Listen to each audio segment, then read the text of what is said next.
When Minnie Fell, by Raymond. How insufferably hot! Minnie, come and open the window at once. The heat in this place is enough to bake me alive. Minnie! There was no reply to her call, and Natalie Grandin frowned with irritation as she hurried across her dressing room and opened the top and lower sashes of the window. When she turned and dropped her opera cloak across the back of a chair, her maid appeared in the doorway that communicated with Natalie's room. "I'm sorry, miss," murmured the maid blankly. "I just went off—" "Never mind about making excuses," interrupted her mistress. "I've opened the window myself, but another time please remember that I am not an orchid or a native of the tropics." "Yes, miss," returned Minnie obediently, and stifling a yawn, placed a chair in front of the dressing table. Natalie seated herself, and the maid knelt to exchange Miss Grandin's lace shoes for slippers. This duty performed, Natalie removed the numerous rings and bracelets that adorned her fingers and arms. "Now my collar," she ordered, and Minnie's deft fingers pressed the clasp that secured Miss Grandin's chief article of jewelry. This chef d'oeuvre of the jeweler's art justly deserved a word to itself, for not only was it extremely valuable, but it was extraordinarily beautiful, and of uncommon design. Composed of diamonds, rubies, and pearls, it was an object of envy among Natalie's circle of friends, and a desirable piece of loot for any crook clever enough to lay hands on it and get away with it. "It always makes me nervous," murmured the maid as she laid the collar on the dressing table. "Nervous? Why?" "Because somebody might steal it. I shall be glad when you send it back to the safety deposit, miss." "Don't be absurd, Minnie. What good would it do me if I kept it locked up all the time? Come, let down my hair and then get me my dressing gown. I think I'll read a little bit before I go to bed. What time is it? 1 o'clock. Well, never mind. You need not call me until 10, so that will give you a good rest." "Yes, miss," agreed the maid, with the readiness expected of a well-paid and trained automaton. While her hair was being released, Natalie sat back at her ease and contemplated two very satisfying objects. One was her own reflection in the mirror. The other was her collar. But exquisite as was the last, it should be admitted that Natalie Grandin gave the palm to her own fair features. "Now get my gown," she ordered as her hair fell in a cloudy mass about her shoulders, and idly watched in the mirror as her maid turned and walked toward the wardrobe. For the space of 3 seconds the room was silent, as any young society lady should be. 3 soft, noiseless steps did Minnie take. Then came a crash, a shrill scream, and the maid fell headlong. Started out of her reverie, Natalie whirled around. She stared in amazement at the havoc which had been wrought. Minnie, the demure and trim, lay sprawled on the floor. A small table was overturned, and scattered around was a miscellaneous assortment of articles and the broken pieces of a flower vase. Miss Grandin made a gesture of impatient annoyance. "How could you be so careless?" she commenced crossly. Then, as Minnie struggled groaning to a sitting posture, Natalie sprang from her chair. "Are you hurt?" she cried in alarm. "Not much, I think. I've cut my hand. I tripped. I couldn't help falling. The maid broke off sobbing, and Natalie helped her to her feet. "Do stop," she urged as she examined the cut on Minnie's hand. "It's not very bad. Here, let me tie it up with this towel." Minnie wiped her eyes and stood quietly while her mistress rendered first aid. During the moment that Natalie bent over the temporary bandage, Minnie's eyes strayed toward the dressing table. She wrenched her hand away suddenly. "Did you move your collar?" she cried. "My collar? No. What is the matter with you? I haven't touched it. It's gone." Side by side, mistress and maid stared at the dressing table. Together they rushed to see if the precious band of jewels had fallen to the floor, and frantically they sought and found nothing. No hint of how or where it had gone. "This is incomprehensible, bewildering," gasped Natalie. "It was there, and now—" "The window!" exclaimed the maid. "Nonsense! It was only open a few inches. Besides, no one could climb up and reach it. The idea is absurd. Yet—" "It's gone!" whispered Minnie. "And someone must have taken it, so it is useless standing there, doing nothing," cried Natalie. "I'm going to call up the police and tell them to send a detective at once. No, don't leave the room, Minnie. There's no purpose to be served by alarming the whole household. For heaven's sake, be quiet." Minnie was now crying hysterically, but her mistress, though pale and worried, was calm and purposeful. Her message to the police station was clear and free from needless words. "You see," she said to her maid, when she hung up, "it will be much easier for the detective to solve the mystery if we remain here until he comes. While we are waiting, we will make another search," and the sound of 2 shots in quick succession came from the garden below. Natalie stood rigid. The maid sank moaning to the settee. "Something dreadful's happened," she gasped, and her tears fell in real earnest. Miss Grandin glanced down at the girl with contempt. "Don't be silly," she snapped. "I only hope it was the beast who took my necklace that was shot." Minnie lifted a pale, tear-stained face. "But how?" she commenced. "No one could get into the room." "Don't ask me how," retorted Natalie as she went to the window. "That's for the detective to say. All I know is that my collar is gone, and if it isn't in this room, the inference is obvious. Possibly someone was on a ladder and reached through the window with a stick. I know you couldn't have taken it, and as $40,000 worth of gems cannot take wings and fly, there must be some reasonable answer. The servants are out now searching the grounds. I can see their flashlights. And here's a car coming up the drive. This must be the detective. Quick, Minnie, get my gown while I pin up my hair. I told him to come straight to this room." True to her instructions, Detective Rossiter entered 2 minutes after his car had stopped in front of the house. He listened without interruption while Natalie gave a detailed account of what had taken place. Now and again his eyes drifted casually to the direction of Minnie, who sat huddled on the settee. "Peculiar," he said when Natalie came to a pause.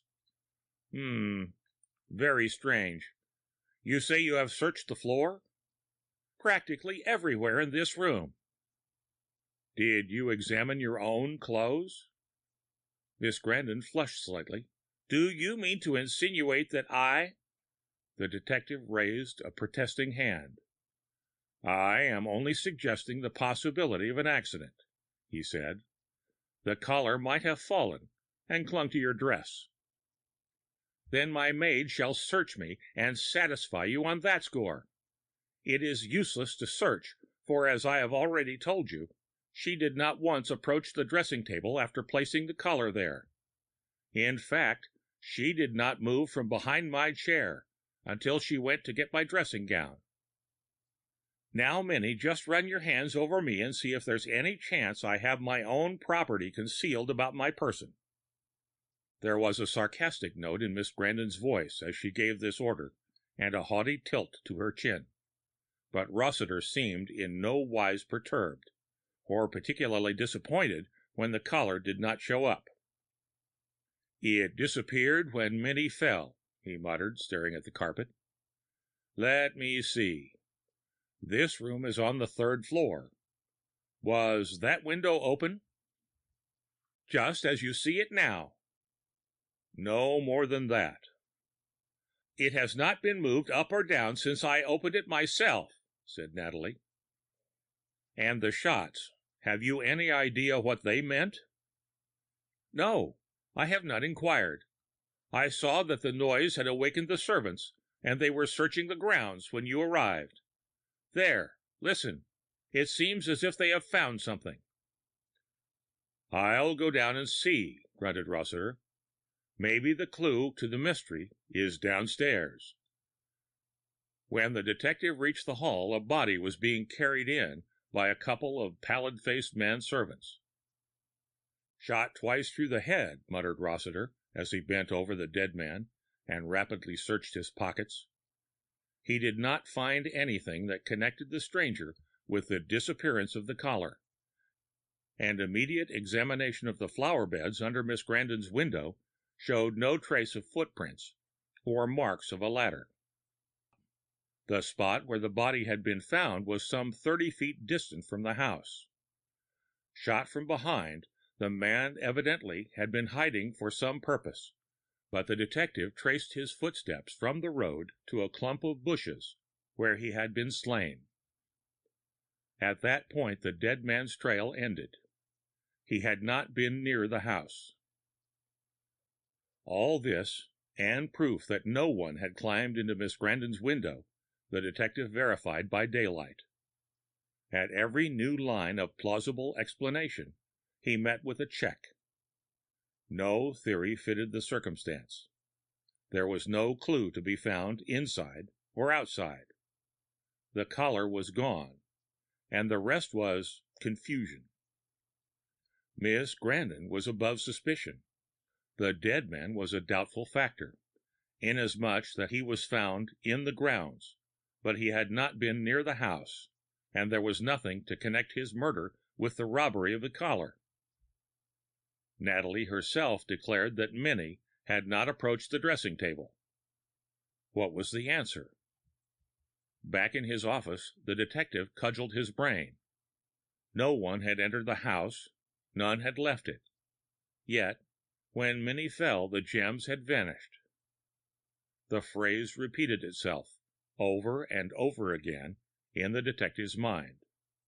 He could not rid himself of the constant repetition of the 3 simple, silly words. She said she tripped up, he muttered. Over what? I'll go back and look at things over again this afternoon. Meanwhile, there's a dead man to identify and a murderer to find. 2. It was late in the afternoon when Detective Rossiter reached the Granton house, and he was not altogether displeased to find that Natalie was not at home. The housekeeper showed him into the dressing room and left him to his own devices. He made the most of his opportunity of investigating, unhampered by observers. Indeed, if anyone had been watching, they would have said that Detective Rossiter was anything but a hustler or a keen sleuth. For the greater part of half an hour he sat on the settee with half-closed eyes, endeavoring to visualize, to reconstruct the scene. Then he got up and peered into the bedroom. He saw nothing of note, but he heard something that caused him to wrinkle his brows. It wasn't much, only the sound of low sobbing, but it was enough to send him tiptoeing into the corridor. There he coughed loudly, and walked with a heavy tread to a door that he judged opened into the room beyond Mrs. Grandin's. I reckon it is the maid's room, he reflected, and observed that when he stood outside the door, the sobbing ceased. He knocked, and Minnie came to the door. She was red-eyed, and there was a look of one bereaved on her face. "Sorry to disturb you," said the detective, "but would you mind getting me a hammer?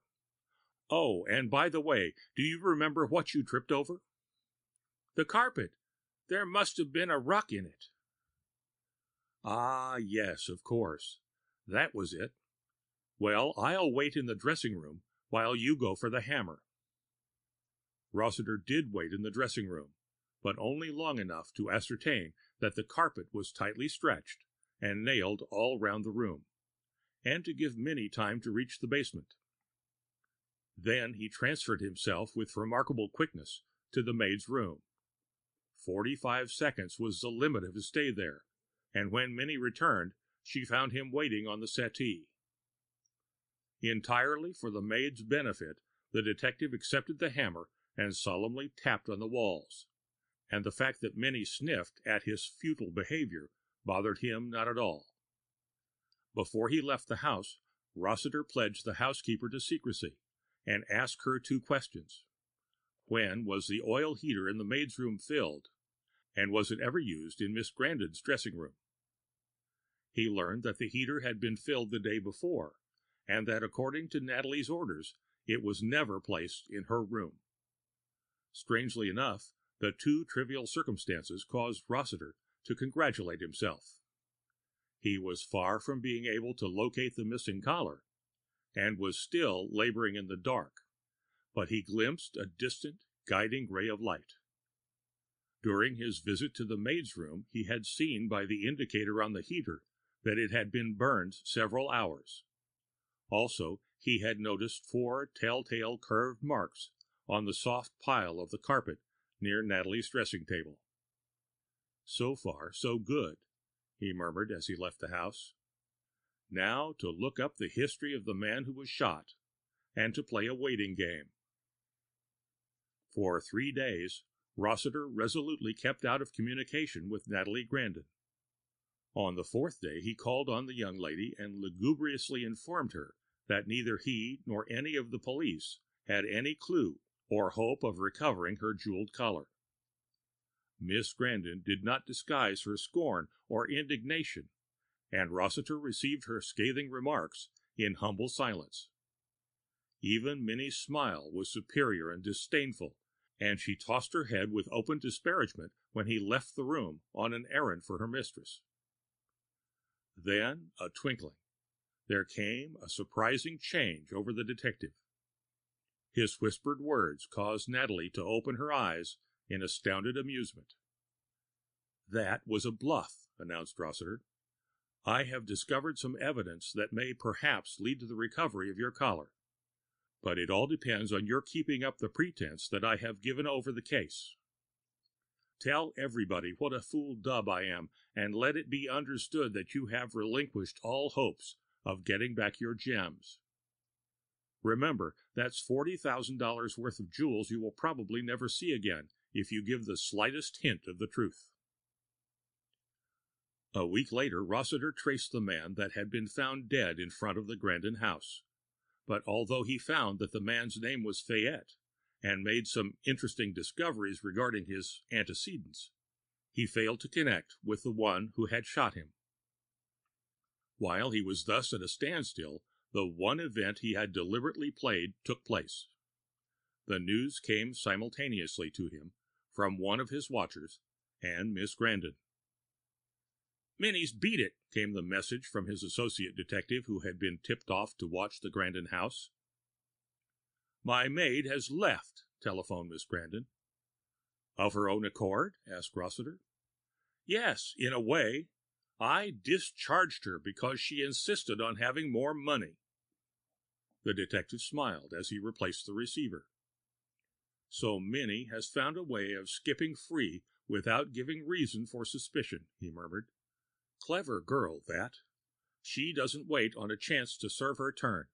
She doesn't trip up unless she means to fall. I wonder if she'll lead where I want to follow.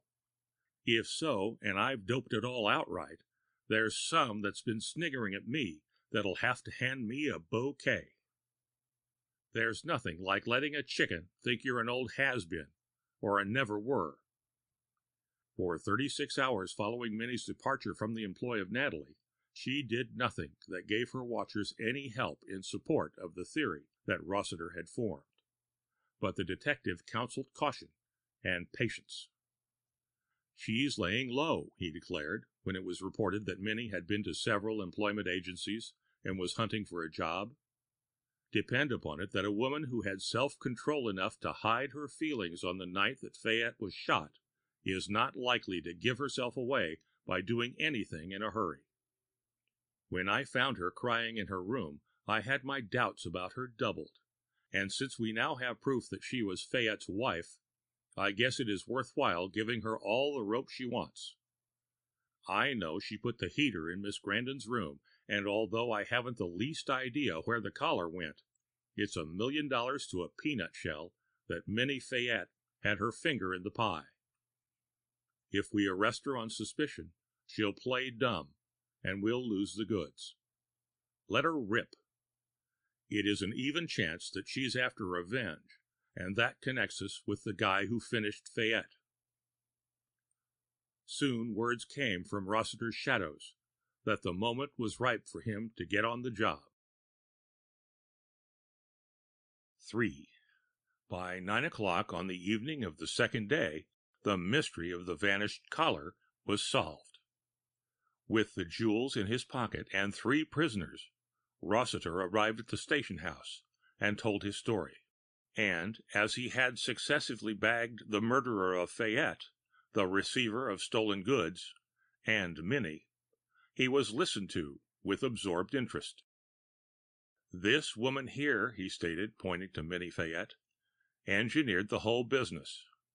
After I received the message that she was trailing around hangouts that are not usually frequented by ladies' maids, I picked up her trail and followed her to this man's house.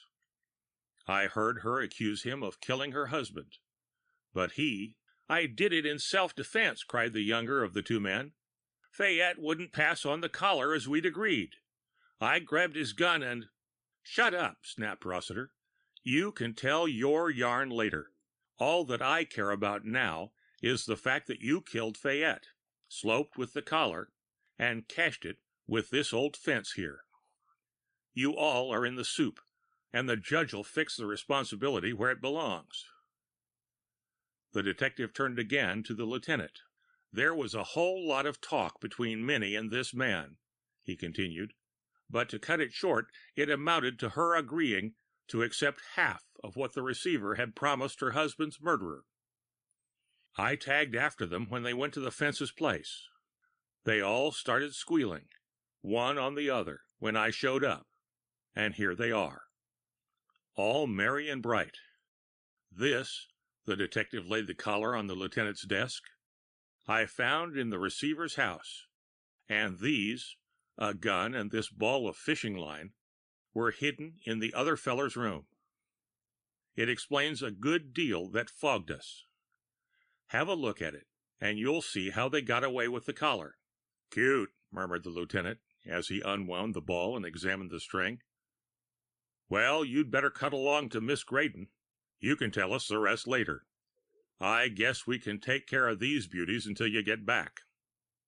Although the jeweled collar was held pending the prosecution of Minnie and the others, Natalie Graydon was graciousness itself, and lavish in her praise of the detective's keenness and patience. From the beginning to the end, said the detective, after he had given the details of the gradual build-up of his suspicions, it was one of those rare cases that are well thought out and baffle by their very simplicity. Every move you made was forced upon you when you returned from the opera. There are marks of the heater that Minnie kept in your room until just before you were due. She was no more sleepy than I am. It was a plant to practically compel you to open the window yourself. If you had not done so, Minnie would have had to do it herself, or they would have waited for another chance. The fact that you did it lessened the possibility of connecting her with the robbery. But how is it I didn't see the string? I distinctly remember that there was nothing on the corner of my dressing table when that wicked girl took off my collar. I'll show you, said Rossiter. In the first place, you must remember that you had no suspicions, and therefore had no reason for looking closely. I doubt even now that you know how you were tricked, if you will be able to see the snare that was laid ready for the moment that had been foreseen by Fayette and his wife. While we were talking, the detective went to the window and threw out a ball of fish line. As it curved downward, the ball unwound and fell within a yard of the spot where Fayette had waited for the collar and for death. The line hung straight down the side of the house, and when Rossiter closed the window, the remaining length of painted string blended with the wall and carpet. "Why, it is barely noticeable!" exclaimed Natalie. "You are right. I would certainly fail to see it unless I knew it were there." "Then how about this?" asked Rossiter as he brought the string up the back of the dressing table. "You can see what is knotted at the end of the string now? A piece of catgut." The detective nodded. "Now look," he said as he laid the loop of catgut flat on the lace cover. "It is almost invisible!" cried Miss Grandin. "Then Minnie had only to slip my collar through the loop and fasten the catch." "Of course.